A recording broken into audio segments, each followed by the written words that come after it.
Welcome po sa Panlasang Ameripina. Mga kaibigan, gagawa po ako ngayon ng chicken empanada. Ito po yung shredded chicken natin.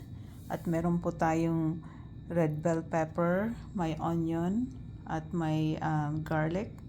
At ito po yung 1 cup carrots, 1 cup raisin, 1 cup na green peas, and then 2 cups na potato. At lalagyan po natin siya ng Mexican style blend cheese para mas malasa at masarap. At meron tayong Himalayan salt, oyster sauce, at ground black pepper. Abangan nyo po. Ito na po mga kaibigan yung ating filling. Ayan, pinaghalo-halo ko na. At papalamigin ko po yan at gagawin ko na po yung dough niya. Ito na po yung dough natin para sa ating chicken empanada.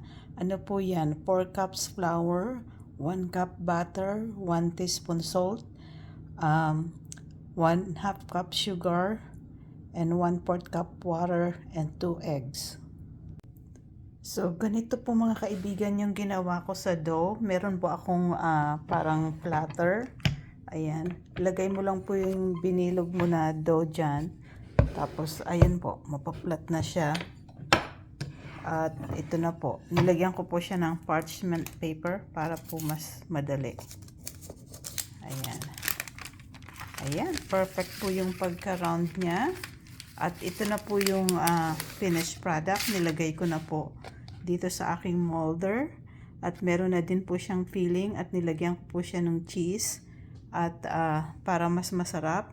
So ito po pala, binili ko yan sa Amazon. Yung mga gamit ko. At yan na po mga kaibigan, perfect na perfect po yung pagkakagawa niya.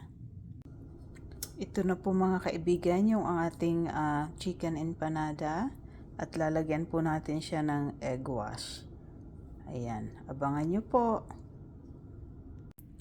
Ito po mga kaibigan, after 22 minutes na nasa oven, check po natin yung ating empanada.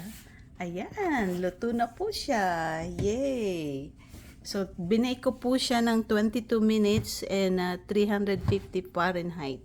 Ayan, tatanggalin ko na po siya at titikman ko na.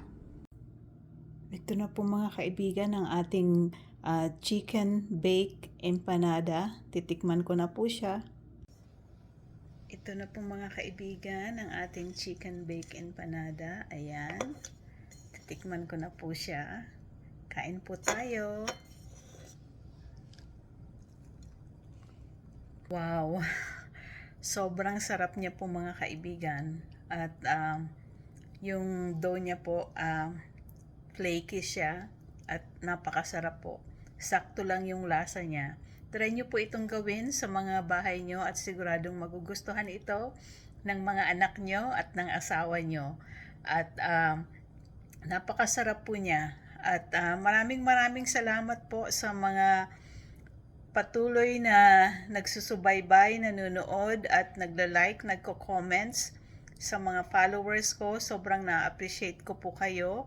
At hindi po ako nakapag-vlog ng ilang araw kasi masama po yung pakiramdam ko. So ngayon medyo okay na po ako kaya nag-try akong magluto ngayon. At sobrang na-appreciate ko po kayo at abangan nyo po ang muling paglipad ni Darna.